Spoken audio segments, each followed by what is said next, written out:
కార్యాలకు పూజార్ల కోసం వెతుకుతున్నారా? ఇక నుండి అవసరం లేదు. పూజారీస్.com లో అతి తక్కువ ధరలకే పూజార్లను ముందే బుక్ చేసుకోండి. వెంటనే కాల్ చేయండి.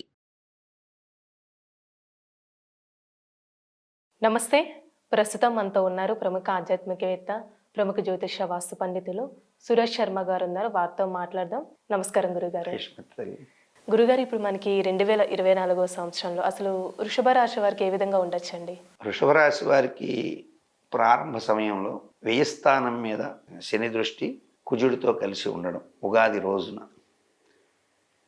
అలాగే ఇయర్ స్టార్టింగ్ దగ్గర మనం చూసినప్పుడు ఉన్నటువంటి స్థితి, ఇవన్నీ మనం గమనించినట్లయితే వీరికి ఆదాయ వృద్ధి ఉంటుందమ్మా.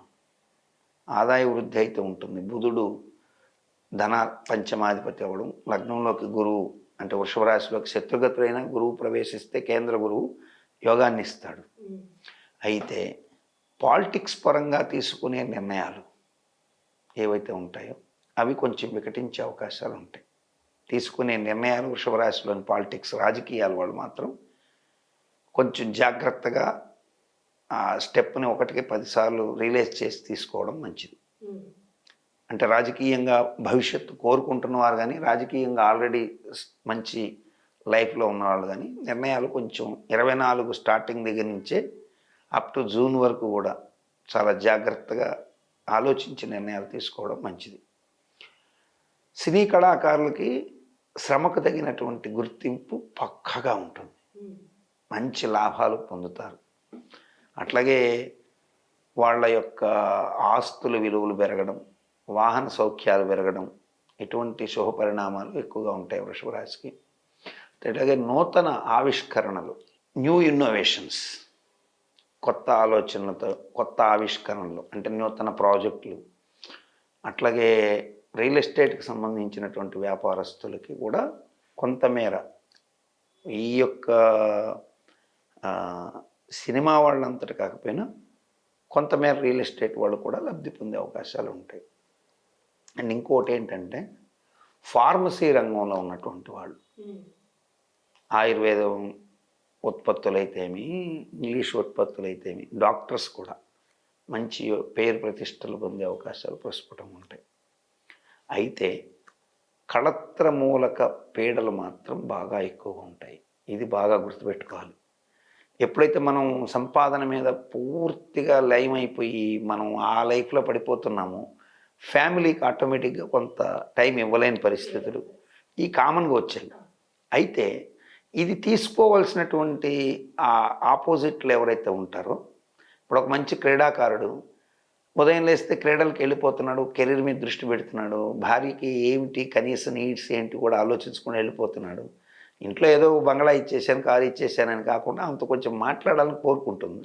మినిమం 2 మినిట్స్ కూడా టైం ఇవ్వకుండా వెళ్ళిపోతున్నాడు అనుకోండి, డెఫినెట్గా అది ఇబ్బందికరంగా మారే అవకాశం ఉంటాయి. అంటే వాళ్ళ స్థాయిని బట్టి ఒక గుమాస్తాగిరి ఉద్యోగం చేసేటువంటి మామూలు చిన్నపాటి చిరుద్యోగి నుంచి కనుక చూసి పెద్దవాళ్ళగా చూస్తే కుటుంబ పరంగా భార్యాభర్తల సౌఖ్యాలకు సంబంధించి కొంచెం దృష్టి పెట్టకపోతే ఇబ్బంది పడే అవకాశాలు ఉన్నాయి. సో నేను ఇందాక సంవత్సర ఫలితం చెప్పేటప్పుడు ఒక మాట వేశాను. ఏమిటి అంటే స్త్రీ పురుషుల మధ్య వ్యామోహాలు పెరిగి అది అక్రమ సంబంధాలకు దారితీయడం, దానివల్ల ఆ టైప్ ఆఫ్ మరణాలు పెరగడం. అక్రమ సంబంధాల వల్ల వాడు చంపేశాడు, ఈమె సూసైడ్ చేసుకుంది, వీళ్ళిద్దరు వెళ్ళి చచ్చిపోయారు, ఇటువంటి న్యూసెస్ ఎక్కువగా ఉంటాయని చెప్పుకున్నాం కదా. సో ఆ ప్రిడిక్షన్ ఏదైతే ఉందో అది ఈ రాశి మీద కూడా కొంత ఎక్కువ ఉండే అవకాశం. అంటే ఈయన ఎవరైతే ఇవ్వలేనప్పుడు, ఇప్పుడు వైట్ న్యాచురల్ ఈయన ఇవ్వలేని అవతల వాళ్ళు టక్మని ఇంకొక దగ్గర ఆలోచిస్తారు. సో ఇక్కడ లేని ఫలితాలు అక్కడ వస్తాయి. అక్కడ ధనం పెరిగింది అనుకోండి, ఆ వ్యామోహంలో భార్యను వదిలేసి ఇంకొక సెకండ్ డోర్స్ ఓపెన్ చేయడాలు, ఇటువంటి పనులకు పాల్పడకుండా ఉంటే మీ కుటుంబాలు మీరు సఖ్యంగా ఉండే అవకాశాలు ఎక్కువ ఉంటాయి. అండ్ ఇంకోటి ఏంటంటే ఈ రాశిలో ఉన్నటువంటి మెరైన్ ఇంజనీర్స్ అంటే సముద్ర యానం మీద నౌకల్లో షిప్పుల్లో పనిచేసే ఇంజనీర్లు అయితే బ్రహ్మాండమైన లాభాలు పొందుతారు. అట్లాగే మత్స్యకారులకి కొత్త కొత్త ఉత్పత్తులు దొరికే అవకాశాలు ఉంటాయి. అంటే సముద్రంలో అరుదైనటువంటి కొన్ని రకాల ఉత్పత్తులు దొరకడం, దానివల్ల వాళ్ళు లబ్ధి పొందడానికి ఆస్కారం ఎక్కువ ఉంటుంది. సముద్రంలో కొంచెం అలలు ఆటుపోట్లు ఇవి కూడా ఉన్నాయని చెప్పినాను నేను సంవత్సర ఫలితంలో. బట్ మత్స్యకారులకి అలా జరగడం వల్ల కూడా కొన్నిసార్లు ఏమవుతుందంటే సముద్రం ఫ్లక్చుయేషన్స్లో కొన్ని లోతుగా ఉన్నటువంటి కొన్ని వస్తువులు బయటికి రావడం, అరుదైనటువంటి ముత్యాలు లాంటివో లేకపోతే సముద్ర గర్భంలో దాగినటువంటి కొన్ని విలువైన ఖనిజ రూపాల్లో ఉన్నటువంటి స్టోన్స్ లాంటివి ఏ ఒకటి మాత్రం వాళ్ళకి దొరికే అవకాశాలు ప్రస్ఫుటంగా ఉంటాయి.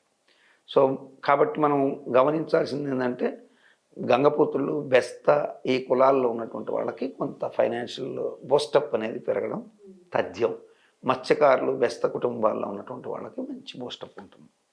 సో మేషరాశితో పోలిస్తే వృషభ రాశి కొంత యోగప్రదంగా ఉండడానికి ఆస్కారాలు. అంటే ఈ రాశి వారికి ఎలాంటి పరిహారం చేస్తే మంచిదండి? వీరు చెప్పాను కదా, ముందు వీళ్ళు మనం ఏంటి, మన వ్యక్తిగత జీవితం ఏందనేది ముందు గుర్తుపెట్టుకుంటే తప్పు చేయకుండా ఉంటారు.